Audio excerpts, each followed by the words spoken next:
Bem-vindos ao nosso podcast de hoje. Vamos falar sobre mercado imobiliário e finanças. Hoje estamos aqui no Centro Empresarial Bandeiras, um dos nossos apoiadores. Temos um convidado especial aqui que é uma referência no setor, Rodrigo Joaquim. Ele representa a Franzolin, construtora incorporadora do mercado imobiliário. Seja muito bem-vindo, Rodrigo. Obrigado, prazer estar aqui no Bandeira Centro Empresarial, convite do Everton, da Involve Capital. Vamos falar um bate-papo aqui muito gostoso sobre o mercado imobiliário e o mercado de capitais. Rodrigo, a expectativa dos nossos ouvintes aqui é que a gente tenha alguns insights, que a gente tenha algum tipo de aprendizado para quem quer atuar no ramo, para quem atua no ramo, fazendo um paralelo no ramo imobiliário, bem como no ramo financeiro. E eu queria começar falando um pouquinho de parceria. Como que acontece as parcerias com terrenistas? Como que se dá esse trâmite, essa escolha? Você pode falar um pouco para nós? Bom, a gente, só na Franzolin, a gente já tem 12 anos de experiência, né? E queria agradecer publicamente aqui Luiz Franzolin, Gustavo Kobayashi, Antônio Ribeiro, sócios da Franzolin Engenharia. É um namoro, né? Que acaba virando um casamento, como a gente fala, porque o terrenista, ele tem uma expectativa, a construtora tem que fechar a conta dele. Muitas vezes envolve oferta de valores, muitas vezes envolve oferta de permuta de unidades e tem que ter, os dois lados tem que ceder um pouco. Então, se ninguém ceder um pouco, de achar que a expectativa é maior ou menor, essa conta não fecha. Mas, basicamente, hoje o grande mercado imobiliário trabalha com permuta física ou financeira. A permuta física, basicamente, é de 100% das unidades, um X% vai ficar para o terrenista em unidades prontas. Ou ele pega essas unidades, em vez de pegar em unidades físicas, o valor dessa unidade ele recebe parcelado durante as vendas, a família recebe. Claro que isso é criado uma empresa, né, uma SPE, para não ter com patrimônio de afetação, para que nada afete essa parceria. Nem os negócios da construtora em outras áreas, nem o negócio da família em outros negócios. Ou seja, fica blindado de acordo com a lei da incorporação para que todos os investidores e compradores dessas unidades fiquem blindados com relação ao seu patrimônio. O bacana dessa parceria, né, ela tem que ser uma relação ganha-ganha, né? Então, dado a sua explicação aqui, é fundamental respeitar as questões jurídicas e as questões de interesse comercial. Muito legal. E a viabilidade da obra? Como que acontece depois de feita essa parceria com o terrenista? Como se dá a escolha do padrão, do público-alvo? Como que funciona isso, Rodrigo? Um pouco antes ainda de fechar essa parceria com o terrenista, a gente já foi em prefeitura e órgãos públicos para ver a viabilidade do local, porque tem locais que você pode construir somente uma vez o terreno, que a gente chama de CA, coeficiente de aproveitamento, ou duas vezes o tamanho do terreno, 3, 4. Cada prefeitura tem a sua 75 páginas de regras daquele empreendimento.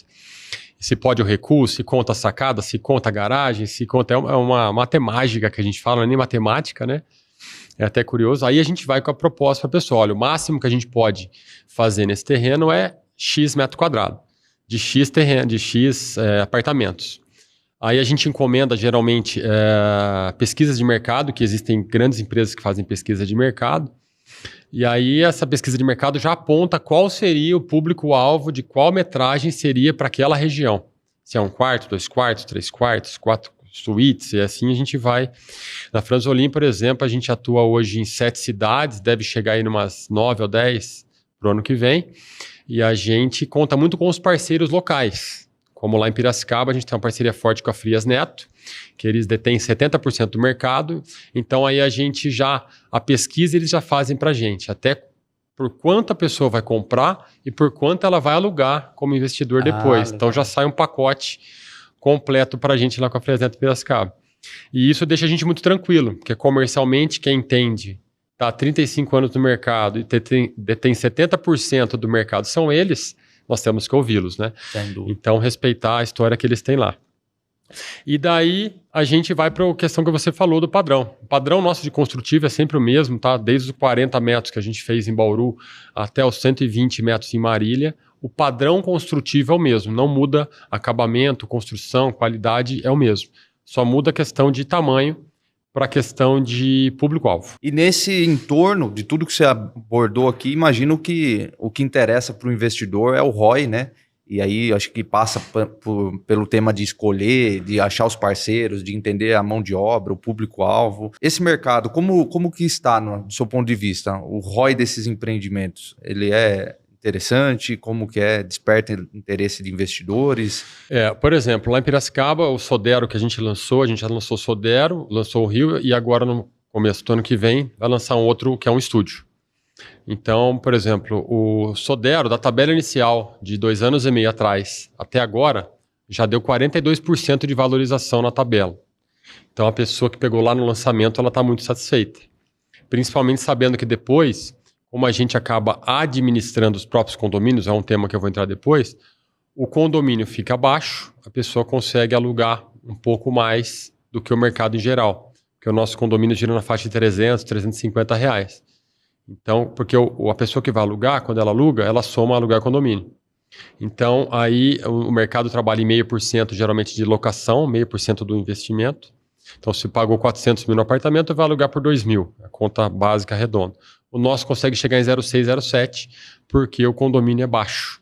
Então, por isso que a gente tem atraído muitos investidores nessas cidades, tanto pela valorização de quem pegou no começo da tabela, quanto pela pessoa que aluga depois e o condomínio ser baixo. Eu vejo com bons olhos essa questão, né? Porque eu venho do mercado financeiro e a todo momento a gente percebe uma diversificação por parte de investidores dentro dos bancos, e no mercado imobiliário não é diferente, né?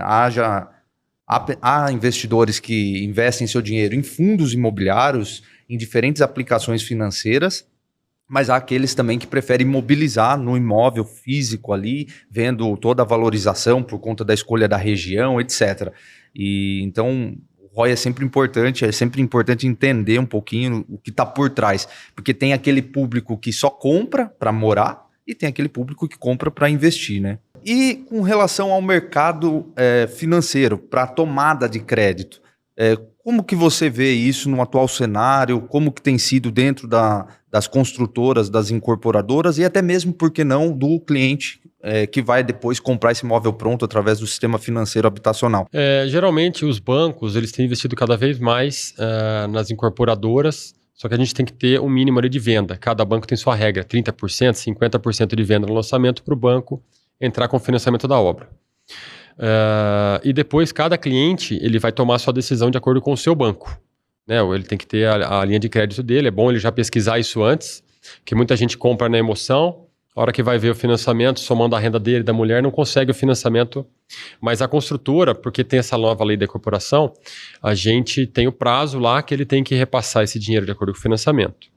Mas as taxas estão cada vez melhores e mais atrativas, né, dadas algumas proporções, né? Mas o que a gente vê é que a maioria das pessoas ela acaba dando uma entrada, deixando alguma coisa para pagar durante a obra e deixando ali de 50% ou até mais para financiamento. Por isso que a gente fala que é importante ela pesquisar no banco dela antes.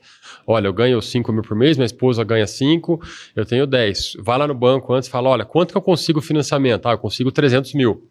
Então a pessoa tem que se basear nesses 300 mil de financiamento e entender depois a questão de quanto ela tem de entrada para pagar, né? Pegar a tabela e o fluxo de obra.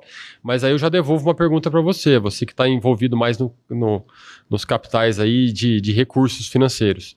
Eu que pergunto, o que a pessoa deve ver e como é que as construtoras ou incorporadoras devem ir atrás desse capital, principalmente em época de lançamentos, para começar a obra? E é até interessante você me fazer essa pergunta, porque a gente pode dividir ela de duas formas. Uma é a captação de crédito para o incorporador, para o construtor, visando a construção do empreendimento, e outra vai ser o financiamento imobiliário, pensando em unidade por unidade, pensando no comprador final. Bom, a primeira resposta que eu dou aqui para quem está nos ouvindo é que assim, o mercado de capitais ele é muito mais amplo do que os bancos. Então, dentro dos bancos chamados bancões, vamos dizer assim, Caixa Federal, entre outros, eles têm um produto mais conhecido como plano empresário, que você até falou num dado momento aí, serve para financiar a obra durante a execução. Na maioria das vezes, os bancos não financiam 100%, eles exigem que um determinado percentual já esteja iniciado por parte do fundo e do capital próprio do incorporador, e aí ele entra fazendo o término de obra, vamos dizer assim. E depois disso ele tem a preferência para fazer o financiamento para o cliente final, tá? Nesse mercado, a gente pode buscar em bancos, como a gente pode buscar no mercado de capitais. Hoje já é muito comum grandes incorporadoras, construtoras, buscar recurso em fundos imobiliários e até mesmo através de CRI, que é uma modalidade de crédito, para quem é do ramo, conhece um pouquinho. Mas vamos voltar a falar aqui do cliente final. O cliente final, ele já não tem tantas opções. Ele está restrito ao sistema financeiro habitacional, a depender aí do padrão desses apartamentos, desses imóveis, tá? Então, o financiamento imobiliário, ele está dentro dos bancos grandes e também de alguns bancos digitais. Eu vou até citar alguns aqui, né? A gente tem a Caixa Federal, que é a liderança, aí tem Banco do Brasil, Itaú, Santander, Bradesco, Banco Inter, Banco C6 Bank e assim por diante. Esses bancos vão também ter suas particularidades lá. Via de regra, eles financiam aí 80% do valor do imóvel. Então, você citou aí num dado momento que muita gente usa capital próprio durante a execução e depois deixa aí um saldo devedor em torno de 50% para financiar, tá? Mas dentro dos bancos tem essa opção de buscar aí até 80% do valor. Eu queria também falar um pouquinho ainda sobre sistema de crédito, sobre diferenças que existem dentro de cada banco na escolha de cada produto. Hoje a gente tem o sistema financeiro habitacional, é um recurso subsidiado, então talvez não seja de conhecimento da maior parte das pessoas que estão nos ouvindo, mas assim, todo recurso aplicado em poupança hoje dentro das instituições são direcionados para financiamento habitacional. E aí, o que a gente encontra no mercado financeiro? As taxas de juros altas. O investidor, numa ponta, ele passa a investir em CDB, fundos, outras modalidades e dispõe menos recurso na poupança. Significa que na ponta de quem vai tomar esse crédito tem menos dinheiro. Então a gente já está vendo alguns problemas setoriais aí dentro de um ou outro banco onde está faltando capital dentro do sistema financeiro habitacional. Então essa semana, por exemplo, eu tive clientes que me demandaram por fazer financiamento imobiliário e na ocasião tem o crédito aprovado, mas não tem o funding, não tem o recurso. E aí a gente precisou buscar o crédito em outra instituição por conta dessa dificuldade.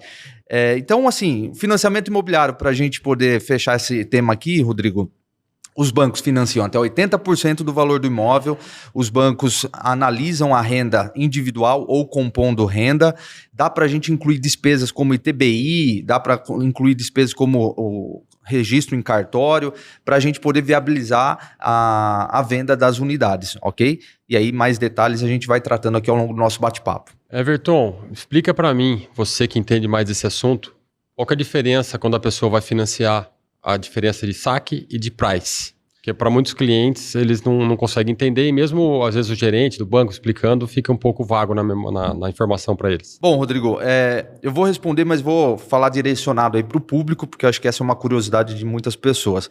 O sistema SAC, Sistema de Amortização Constante, ele permite parcelas decrescentes. Talvez seja a melhor das opções aí para a maior parte das pessoas que estão optando por financiar um imóvel, tá? Então são parcelas decrescentes, permite fazer amortizações a qualquer momento, isso não muda de banco para banco. E a Price já é diferente, ela oferece uma parcela fixa, independente do horizonte de tempo, ela não tem essa mudança na parcela. Geralmente ela começa com um valor um pouco menor, mas ela é constante até o final, e aí assim, muita gente toma decisões pela Price por olhar apenas a primeira parcela ou as primeiras parcelas, ao passo que a SAC costuma ter um início um pouco mais caro, porém elas são decrescentes, lá no final ela fica irrisórias, vamos dizer assim, dependendo do prazo de financiamento. Então a escolha é muito em função disso, são sistemas diferentes de tabela para financiamento, seja crédito imobiliário ou até mesmo em demais contratos, tá bom? Mas tem alguma questão de valor de imóvel, por exemplo, do Minha Casa Minha Vida, ou o imóvel de mais de alto padrão, se você fosse um cliente, você escolheria alguma ou é questão da pessoa ver da renda dela? Como é que funciona isso? Saque e price? Não, não tem uma diferença em relação ao produto, tá? Quando você fala aí e traz essa informação do Minha Casa Minha Vida, ela é uma modalidade de crédito diferente porque tem um subsídio a mais por parte do governo pensando na faixa de renda das famílias, da pessoa, tá? Então aí sim é um produto exclusivo da Caixa, Banco do Brasil, não está aberto para os demais bancos, mas não está diretamente ligado comparado com a Price ou a SAC, como a gente comentou. As taxas de juros hoje, elas estão muito maiores do que 2, 3 anos atrás. Para você ter uma noção, Rodrigo, a gente chegou a ter taxas de financiamento imobiliário na casa de 6, 6,5% na média, pensando nos bancos privados. Isso há uns 2 anos atrás. Com a alta da Selic, a gente está falando em média de 10 a 11% em média nos bancos privados, tá? Aí cada banco tem suas particularidades, chamado taxa bonificada, taxas pré mais um indexador, seja ele o IPCA, seja ele o CDI, ou seja até mesmo a poupança. Então cria-se alguns gatilhos, algumas alternativas, mas assim, em média, essas taxas que estão sendo praticadas hoje não tem nada a ver com Price ou SAC. Bom, Rodrigo, em relação ainda a esse mercado imobiliário, a escolha de áreas e o padrão do imóvel, como que você está enxergando a questão jurídica? Essa questão assim de estabelecer contratos e de repente no meio do caminho não dá certo. Por que eu estou te perguntando isso? Muitas construtoras, muitas incorporadoras, por lançar muitos imóveis simultaneamente, acabam se perdendo financeiramente, tá? E por que eu estou te falando isso? Porque acaba que daí, por mais que seja uma SPE separada, a imagem da construtora ela é muito importante, né? Se um empreendimento ele não cumpre o seu prazo, as entregas não acontecem conforme prevista, começa a manchar todas as outras. E isso tem acontecido na nossa região. O que você tem a dizer? Como é que você lida com isso? O que você ouve no mercado? Isso aconteceu muito no passado, mais ainda que não tinha essa lei da incorporação, ou as construtoras não cumpriam isso, né? Tinha alguns planos lá nos anos 80, 90 que mancharam o mercado imobiliário. E aí os grandes investidores, que são pessoas, vamos dizer, de 40, 50 anos ou mais, eles já ficaram meio ressabiados com relação a isso. De pensar, vou investir ali, mas tal construtora já quebrou, tal construtora não entregou no prazo. Então, hoje a gente tem essa questão de blindar essa questão jurídica, né, que muitas das empresas e famílias já têm até a holding própria, que é uma empresa para cuidar dos negócios, porque daí tem uma questão também de vantagem tributária na hora de pagar os impostos do lucro imobiliário. E do lado da construtora também tem o lado do jurídico. Então, por exemplo, esse primeiro empreendimento que a gente fez em Piracicaba, né, já tinha outros em outras cidades, mas eu participei desde o começo, então são 7 sócios do terreno, que já era uma holding, e mais o advogado, e a gente teve em Bauru várias visitas, e estou falando de proprietários de 60, 70, 80 anos, então o pessoal já teve outros negócios, né, já tem outros negócios na cidade, e a construtora também, tem o lado jurídico e o sócio. Então o que você falou, tem que ter o ganha-ganha. E aí a hora que se compôs tudo, essa cláusula não concorda, isso eu não acho legal, esse financeiro, vai nas minúcias ali, né? E aí a gente chega a blindar isso aí, faz a SPE com patrimônio de afetação para proteger. E daí o que acontece? Mas mesmo assim acontecem alguns percalços. Por exemplo, durante a pandemia, teve muitos fornecedores que zeraram o estoque, fecharam as fábricas, e aí quando você precisava do piso ou da janela para tal prazo para cumprir dentro do seu fluxo, de acordo com o pagamento do cliente, aconteceu que a empresa não tinha para fornecer. Então, aí se atrasa 1, 2 meses de obra. É previsto dentro da lei da incorporação até 6 meses, não de atraso de obra, mas para cumprir o contrato, justamente por causa disso. Então, os percalços podem acontecer durante o mercado. E hoje, o indexador principal que a gente usa na construção para não ter essa variação, problema de pandemia, inflação, tudo, é o INCC. Então, tanto o cliente já está contando com isso, como a construtora já está contando com isso. Né? Por isso que a gente faz uma tabela seguindo um fluxo. Geralmente a gente segue ali 30% durante a obra, 70% nas chaves, claro, contando com o banco para finalizar esse empreendimento, mas esse indexador é importante para não acontecer isso. Porque antigamente acontecia o quê? A pessoa começava o ano, sei lá, o saco de cimento estava 30, fechava o ano, o saco de cimento custava 100. Aí não fecha a conta. Quando você fala antigamente, é antigamente mesmo ou questão de 2, 3 anos não, atrás? Antigamente. Anos 80, 90. Eu só falei esse antigamente por quê? Porque muitos dos investidores de hoje, de 50, 60, 70 anos, passaram por esse problema com outras construtoras na vida dele no começo. Sim. Que compraram apartamento na planta e não entregou, teve que repor dinheiro, porque não tinha essas proteções, essas blindagens. O banco, a gente usa hoje, por exemplo, dentro dos bancos que financiam com a gente, o seguro término de obra. Então, independente do que aconteça com a construtora, vamos dizer assim, o banco garante para a pessoa que vai terminar aquele prédio. Isso é muito importante, Rodrigo, porque assim, eu tenho visto algumas incorporadoras que ficaram com empreendimentos deficitários, principalmente no período anterior à pandemia, né? Imagino que passou por toda essa jornada da escolha do terreno, do público-alvo, da viabilidade de obra, tudo que a gente conversou aqui, só que lançou. E aí, durante a execução, veio uma pandemia que ninguém esperava.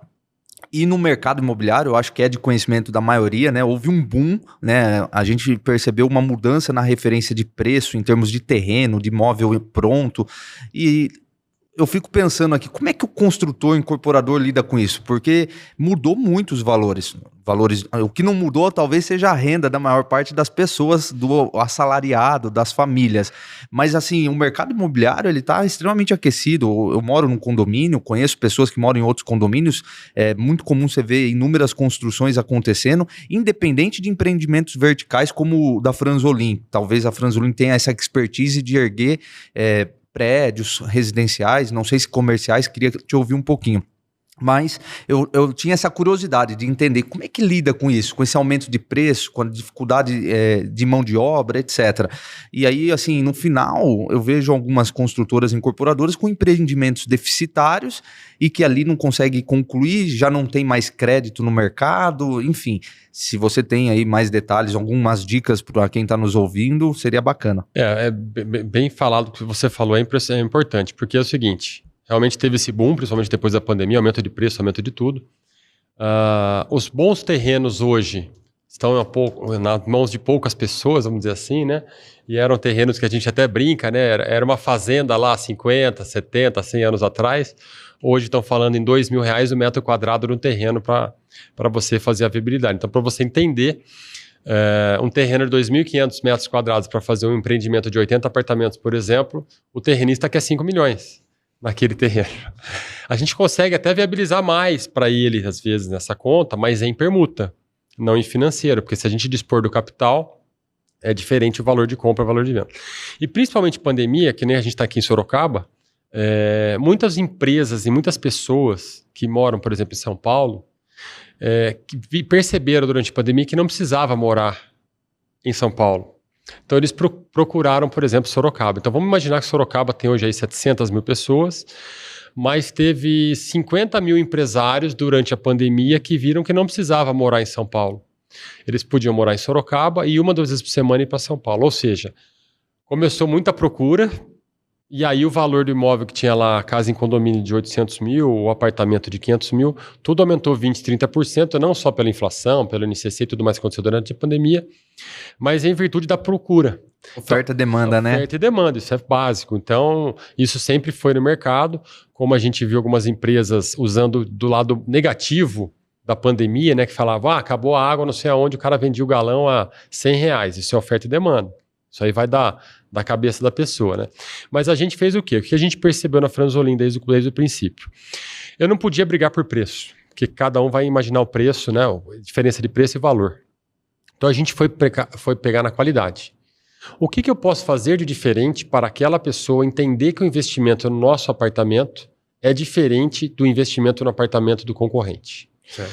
Então a gente foi ver portaria remota, portaria que a gente chama de portaria inteligente, porque nós mesmos administramos. Nós éramos um franqueado da Porter, a maior empresa de tecnologia de segurança hoje, em termos de QR Code, leitor facial, aplicativo, e a gente virou um franqueado que é para a gente administrar os condomínios. A gente foi fechar parceria com a Omo Unilever para fazer as lavanderias coletivas. Então imagina que a pessoa desce hoje, enquanto vai na academia, ela coloca lá 12 quilos de roupa e paga R$10, não precisa nem do amaciante do sabão, o QR Code avisa ela enquanto ela está na academia, sua roupa está pronta. E ninguém consegue abrir aquela máquina, né, até finalizar o ciclo. A gente tem parceria com a região de personal, para não ficar entrando cada hora uma pessoa na academia, vem o professor específico cadastrado lá, que a gente fez a parceria para facilitar o acesso. E quanto menos pessoas desconhecidas rodando dentro do condomínio, mais seguro é o condomínio. Então todo mundo, desde uma festa, que você vai fazer uma festa, como é que é os condomínios atualmente? Eu vou contar para você, você vai me falar se é verdade ou mentira. Você vai fazer uma festa, 50 pessoas na sua casa, na sua casa do condomínio, ou seja, um apartamento. As 50 pessoas, o porteiro vai ligar lá. Everton, tudo bem? Aqui é o seu João, o Rodrigo está aqui. Ele tem cadastro? Não, faz o cadastro do Rodrigo, né? O nosso não, a gente manda 50 convites via QR Code, que a pessoa não consegue mandar o print para outra pessoa, que ele é vinculado ao endereço IP por segurança, e lá o convite vai estar, da meio-dia às 4 é minha festa. 11h59 ele não consegue entrar no condomínio, e 4h01 ele não consegue entrar no condomínio. Que legal, cara. Só que ele não precisa falar com o porteiro, ele só mostra o QR Code na câmera e ele entra. O que você tá me falando, então, assim, não só essa questão da segurança aí, desse QR Code, uma puta tecnologia, que eu acho que sem dúvida é um puta diferencial, você tá agregando valor, você tá trazendo muito mais soluções além da construção em si. Então eu uso uma expressão no meu negócio que é, a gente tem que sair da caixa, né? A gente tem que se reinventar, e você tá me dizendo que a Franzolin tem essa premissa, tá sempre trazendo valor, coisas novas. A gente foi buscar aí 20 itens que dava mais dor de cabeça para a pessoa. Então vamos lá. A pessoa de cima arrastando móveis ou andando com salto. Como é que eu resolvo isso?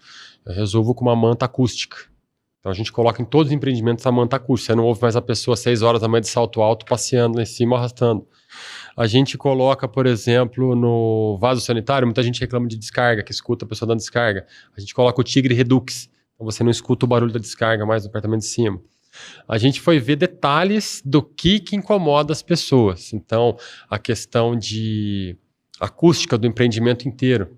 A gente consegue colocar para a pessoa hoje que você vai estar numa avenida com o motoboy passando lá, sirene, bombeiro, que do jeito que a gente faz, porque a gente já entrega a sacada envidraçada fechada, mais a janela, que é lá da porta de correr, que ela vira como se fosse uma bolsa de ar. Então imagina 3 folhas de uma janela, que uma vai fechando na outra, por causa da espuma e da borracha, ela vira uma bolsa de ar, não passa o vácuo, não, né? Criou um vácuo, não passa o ar, você não escuta barulho pela janela. Então são 20 itens que a gente foi ver assim, como é que eu me diferencio do mercado em relação aos concorrentes, não só com relação a preço. Então, para você ter uma ideia, até o Luiz Franzolin, que cuida mais da parte administrativa e financeira comercial da empresa, né, da Franzolin, ele que participa até das convenções de condomínio, porque a gente administra o condomínio. Claro que isso é votado em assembleia, mas a gente coloca lá na votação, 100 moradores. Olha, a gente vai administrar assim, assim, assado, eu vou saber até a quantidade de cloro que coloca na piscina durante o ano. São detalhes que a gente vai na minúcia. E vai custar R$330 o condomínio seu, com 4.000 metros de área de lazer embaixo, tudo já mobiliado, decorado, sem chamada extra. Quando você recebe a chave, tem que pagar o gerador, tem que pagar a academia, não, sem chamada extra. Que legal. Aí a pessoa pergunta, mas a gente é obrigado a fazer com vocês? Fala, não, se vocês quiserem, vocês administrarem, como o modo convencional, de colocar um síndico, um subsíndico, um suplente, terceirizar a portaria, aí vira R$700. Aí a pessoa vai fazer a conta, 700 para outros cuidarem, ou 330 para a própria construtora que construiu para mim. Quem que eu vou pagar? Então, todos que a gente está entrando em votação, a gente ganha. Muito legal. Porque diferencia na hora de vender. Quanto custa o condomínio seu? Por exemplo, R$800. E o seu? 330. Facilita a locação, facilita a venda. Você sabe que você tocou num ponto de diferenciar e também de facilitar a tomada de decisão, né? No aspecto aí do objeto, do apartamento, da unidade, do know-how da Franzolin, não tenho dúvida, vocês estão prontos por tudo que você está dizendo. Agora, fazendo uma correlação com o meu dia a dia, com a experiência minha profissional, eu também tenho feito parceria com algumas incorporadoras, com algumas construtoras, visando facilitar a venda, mas não pelo objeto, e sim pelo processo de financiamento, pela escolha do banco, pela assessoria. Veja bem, Rodrigo, hoje você tem lá um corretor que está atendendo um cliente, uma família, e ele vai muito no aspecto ali do desejo, das dores, das oportunidades, questão de geolocalização, questão de condomínio, lazer, enfim, questão familiar. Só que tão logo entra-se nos números e, por consequência, no trâmite, no processo. Alguns corretores têm uma certa expertise para tratar de financiamento, para tirar dúvidas sobre tabela price, tabela saque, que banco é melhor, que banco é pior. E aí, assim, o que eu tenho feito? Eu tenho feito um trabalho bacana com alguns corretores, onde eu pego na mão sendo um aliado. Por isso eu tenho uma empresa chamada Envolve Capital, e nessa empresa a gente trabalha como se fosse corretores de dinheiro. Então, para você que está nos ouvindo aí, não sei se você já ouviu essa expressão, atuamos como corretores de dinheiro, bancário autônomo, personal banker. A ideia é intermediar o cliente, meu compromisso é sempre com o cliente, para buscar crédito, seja para a empresa, seja para a pessoa física. O fórum hoje aqui é a gente falar do financiamento imobiliário. e a gente até falou um pouquinho sobre produtos, né? No dia a dia dos plantões de venda, no dia a dia ali dessa decisão por qual banco, como que é? Você pode dar um detalhe aí se tem tido esse tipo de parceria com alguém, se não tem, se é uma dificuldade? Realmente é uma dificuldade, né? A gente faz pesquisa de mercado e também percorre essas 7 cidades que eu falo para você, fora as outras que a gente faz pesquisa, como Sorocaba, Americana, Limeira, cidades que a gente não está ainda, mas está pesquisando. E a gente vê essa falha, vamos dizer assim, no processo. A gente percebe que da parte da construtora, da parte da imobiliária, ok, né, o atendimento e tudo mais, a gente faz até uma imersão com os corretores que vão vender Franzolin. Eles não vendem só Franzolin como um book, ó, tá aqui o book, não é assim que vende. Eles fazem uma imersão de 1 ou 2 dias em Bauru, em todos os empreendimentos, ouvindo do sócio Luiz Franzolin, como funciona, visitando o engenheiro na obra, vendo detalhes para depois poder vender para ele. Então o processo nosso está ok. Mas na maioria das vezes a gente percebe isso, não, acho que não é uma falha do corretor ou da imobiliária, o mercado em geral atua dessa forma.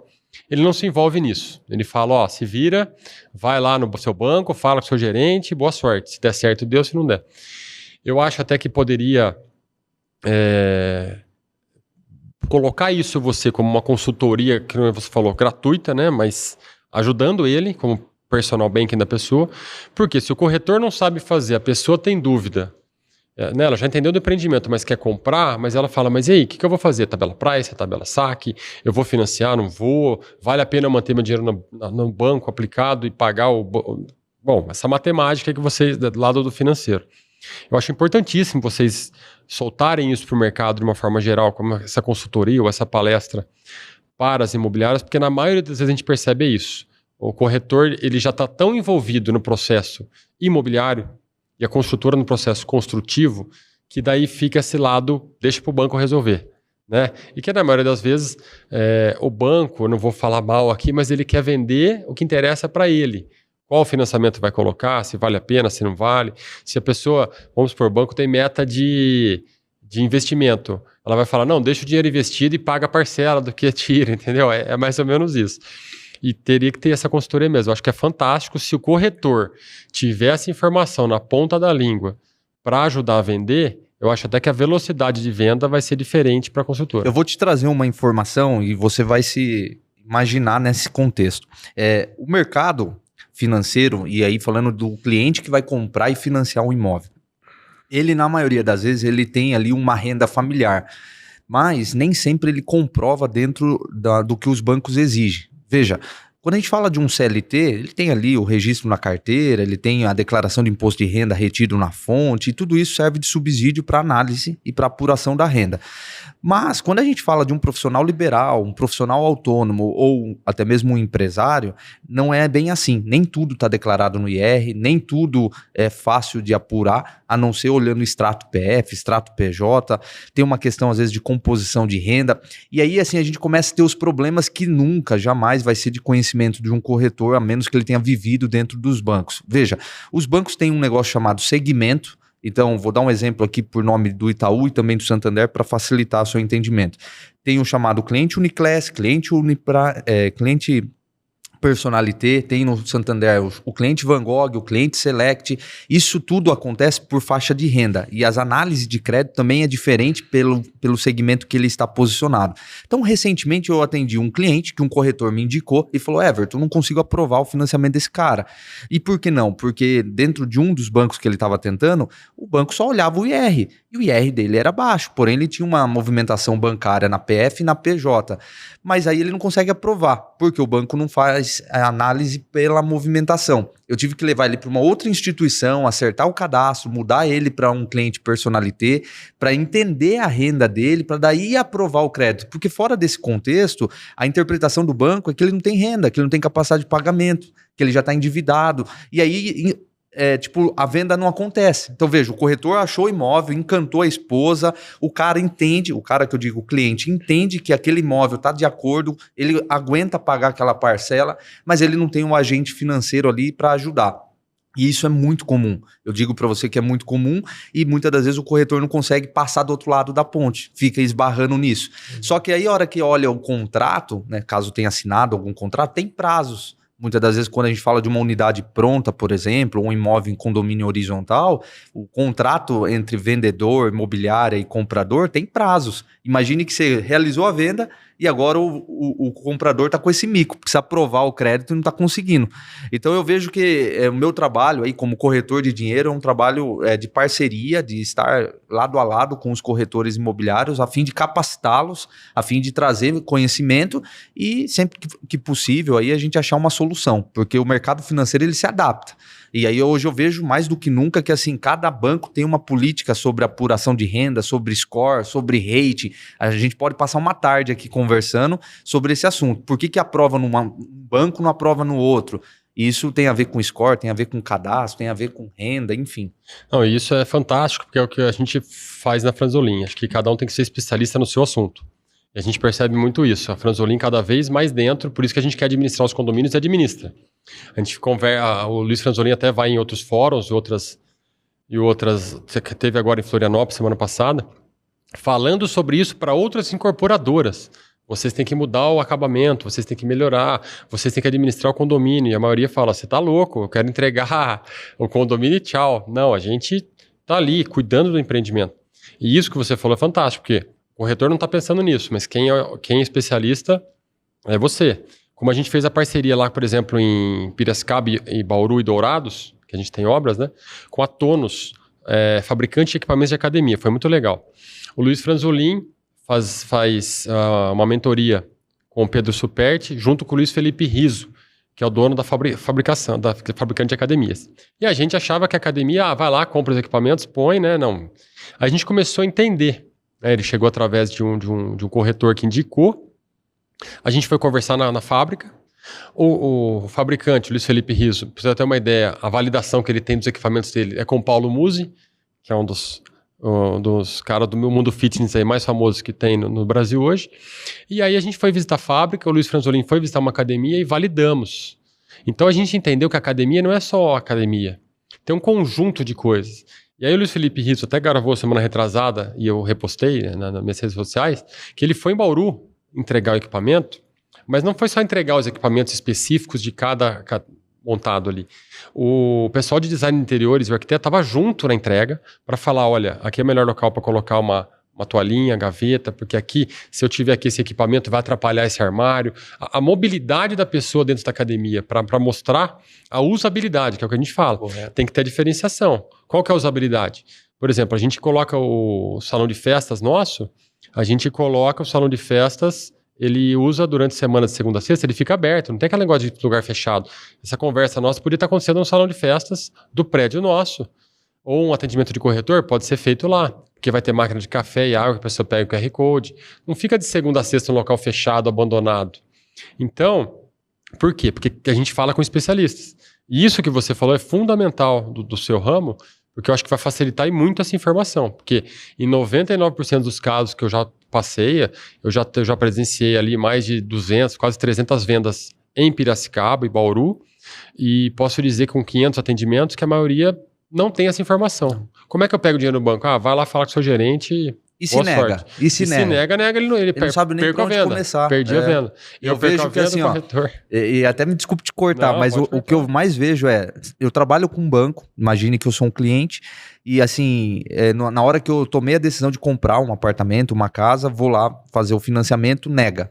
E aí, não sou do meio, não conheço o mercado, motivo pelo qual tá negando. Aí o gerente tenta, nega. Aí eu vou para qual banco? Aí começam os problemas. Se o corretor não tiver conhecimento para pegar na mão, o cliente fica perdido, ele tem uma vida pessoal, profissional, o dia a dia dele consome parte do tempo dele, ele corre o risco de ir lá para um banco, que ele vai pesquisar na internet, daí ele vai passar por um processo de abertura de conta.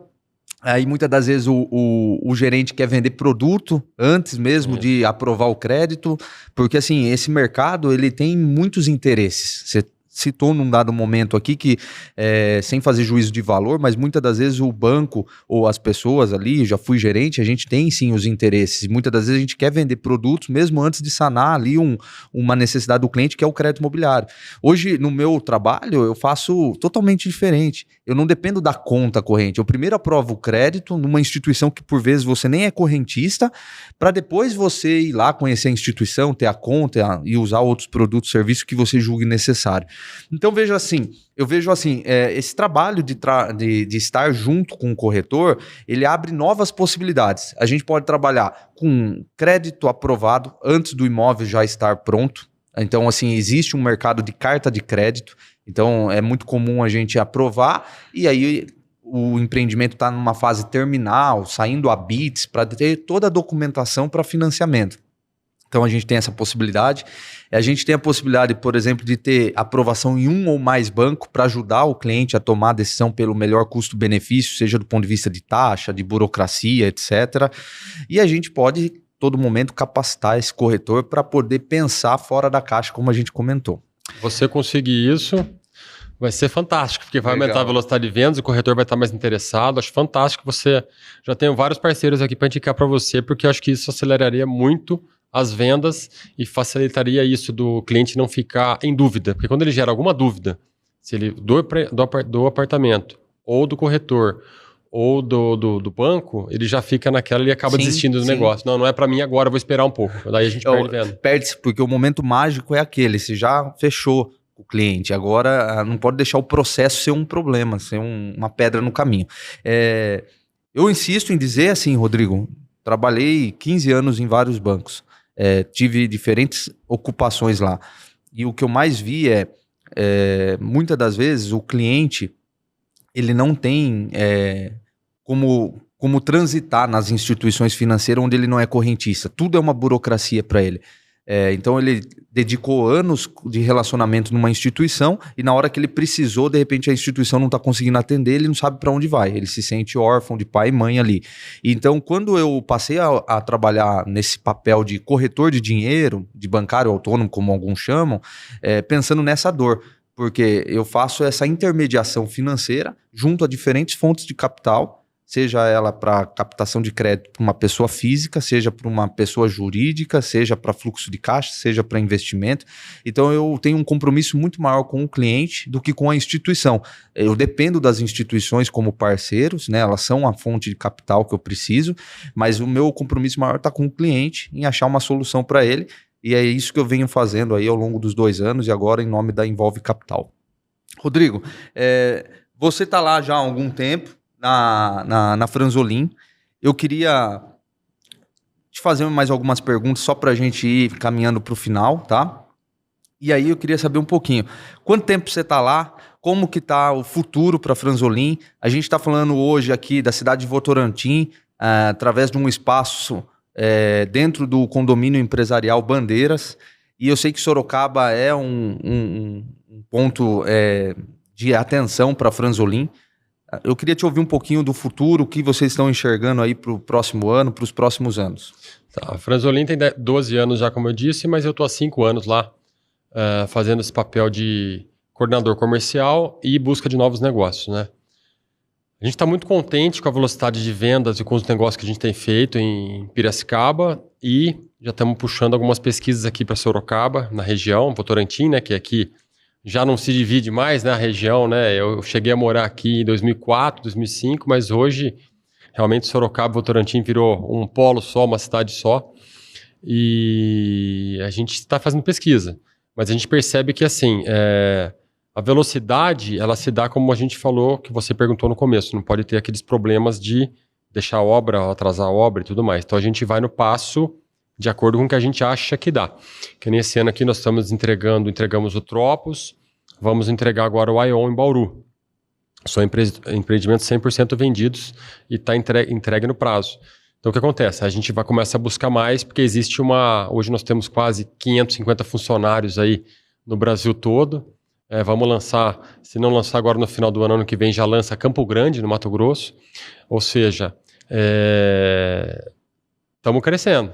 Então a gente vê que a expectativa é muito positiva no mercado imobiliário, em virtude da forma que a gente entrega e do padrão que a gente entrega. Então a pessoa tem certeza do que ela está investindo, que vai retornar para ela, que vai ter segurança, que a gente tem até um serviço que a gente faz lá que chama Living, que a gente cuida para a pessoa tanto da locação quanto da reforma, de tudo, como se fosse uma imobiliária dentro das cidades que a gente tem para cuidar, tudo via aplicativo. A pessoa não precisa falar com 10, 20 pessoas, não precisa nem a pessoa ir lá receber o prestador de serviço para arrumar o apartamento dela, se tem algum problema, pintura.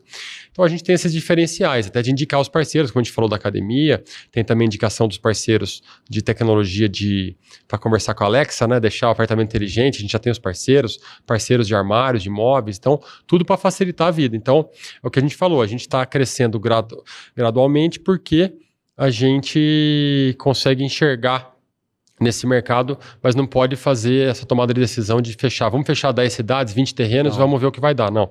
A gente só assina o compromisso com o terrenista a partir do momento que a pesquisa apontou para a gente que realmente dá para fazer ali. Só uma colocação aqui dessa questão que você falou do terreno. A gente teve uma negociação em Piracicaba, por exemplo, que a gente foi previamente na prefeitura e nos órgãos públicos para avaliar o empreendimento. E a gente sabia que ali só podia 15 andares, porque existe uma lei do Comar, que é da aproximação do aeroporto, mesmo que sejam aeroportos pequenos, como Aeroclube, e lá só podia 15 andares. E a gente foi previamente pesquisar isso. Um concorrente não foi. E ele lançou a proposta para a pessoa de 25 andares. E na hora de sentar na mesa, a gente chegou abertamente e falou, olha, você me desculpa, mas eu acho que o concorrente não foi fazer o serviço de casa, né, que é o básico, né? E esse concorrente tem por praxe dele soltar a proposta para o Brasil inteiro para pegar leads, pegar contratos de fechar terrenos para bloquear o mercado imobiliário, vamos dizer assim. E a gente não faz isso. Então a gente foi lá, sentou com ele, foi na prefeitura, o pessoal apontou, não, realmente nesse terreno só pode 15 andares, não pode 25. A família, que é aquelas 7 pessoas que eu falei, já ficaram espantados. Falaram, peraí, mas como que uma empresa manda uma proposta de 25 se não pode fazer? A partir daquele dia, saiu dele no dia seguinte, ele chegou pra gente e falou, aonde que eu assino? Porque gerou credibilidade. Então a gente só vai atrás do que realmente dá para fazer. A gente não vai ficar soltando proposta por aí no Brasil inteiro, só para travar terreno, para ver se vai fazer. Então não é o perfil nosso. Em resumo, temos quantos empreendimentos da Franzolin em construção? Para quem está nos ouvindo, quiser visitar, conhecer, entender toda essa particularidade que você citou aqui sobre os benefícios, parceiros, pensando nos investidores que quiserem entender o retorno de um empreendimento da Franzolin, fala para nós aí para a gente poder caminhar para o encerramento. Então, para você que está nos ouvindo, quiser conhecer um pouco mais da Franzolin, nós estamos em Bauru, em Piracicaba, em Lençóis Paulista, em Botucatu, em Dourados, agora em Campo Grande, no Mato Grosso do Sul, e estamos pesquisando outras cidades também. A questão é que a gente tem aí preocupação total no cliente, né? A gente quer atender o cliente, cuidar do cliente, administrar o pós-obra, esse é o diferencial nosso. E hoje a gente tem investidores, que é até curioso, acho que principalmente por causa da pandemia aconteceu, a gente tem investidores da Irlanda, a gente tem investidores de Orlando, a gente tem investidores da Austrália, esses que eu atendi, né? De São Paulo, Rio de Janeiro, que nem foram ver o empreendimento. Eles pesquisaram documentação de SPE, pesquisaram documentação da construtora, pesquisaram os empreendimentos, viram sobre o ROI, tabela de preço, e hoje a gente vende apartamentos, por exemplo. Fiz uma reunião semana passada com o pessoal da Suíça, junto com o pessoal da Friasnet lá de Piracicaba, e ele só tira dúvidas, vê aqui alguma coisa, tira a dúvida da tabela e a gente manda o contrato, que é tudo digital. Então, hoje em dia a pessoa pode visitar, a gente convida vocês a conhecerem principalmente os empreendimentos que a gente tem uma carteira maior em Bauru, mas também estou lá em Piracicaba, aqui na região de Sorocaba, para receber, e será um prazer apresentar a Franzolin para você. Muito legal, Rodrigo. Eu queria compartilhar aí mais uma dica. Assim, que conselho você daria aí pro empreendedor, pro pessoal que quiser ingressar nesse mercado? O mercado imobiliário, ele é um pouco curioso. Tem pessoas que começam pequenos, como comprando um terreno e fazendo um predinho ou fazendo uma casa para vender, né? Claro, sempre atrás disso que eu falei, vai atrás de entender o que você está fazendo. Se você não conhece, contrata um engenheiro de confiança. Se você não sabe de onde tomar crédito, procura uma empresa que nem a gente falou de você aqui. Mas ela tem que começar estruturada, né? Já começar estruturada, não fazer prédio à toa, torto e direito. E também para quem é do ramo imobiliário, quer fazer a venda de imóveis, apartamentos, ela pesquisar um pouco. Existe o curso de corretor imobiliário, existem o Cresce, né? Procura o Cresce da sua região para você fazer esse curso e também especializar. Eu acho que hoje em dia tem muito material no YouTube, no Instagram e tudo mais que a pessoa pode pesquisar um pouquinho. E também uma dica que a gente sempre dá, que é o que eu fiz com o Luiz Franzolin, eu fiquei 1 ano em Bauru antes de buscar outras cidades como Piracicaba. Cola na pessoa que você confia, cola na pessoa que você entende, vai na pessoa, sempre tem uma pessoa de confiança do seu lado, cola nela, aprende, faz um estágio ali. Quanto mais informação você tiver, mais você aprender, eu acho que tudo só vai somar na sua vida. Excelentes insights, Rodrigo. O famoso ninguém sabe tudo, né? Exato. Então, essa humildade de a gente buscar um parceiro, buscar um amigo, estudar, nos torna um profissional melhor. Rodrigo, eu quero agradecer, foi um prazer esse bate-papo. Quero agradecer mais uma vez o Bandeira Centro Empresarial. Quero agradecer aqueles que ficaram até agora aqui nos ouvindo, tá? E aí, assim, a gente vai estar sempre trazendo informações, mercado financeiro, mercado imobiliário, para ajudar os nossos ouvintes a tomarem as melhores decisões. Então, meu nome é Everton Rodrigues, obrigado. Obrigado você que está nos ouvindo, sou Rodrigo Patá, coordenador da Franzolin Engenharia, um prazer recebê-lo aqui. E assim concluímos mais um episódio do nosso podcast. Um abraço a todos. Um abraço.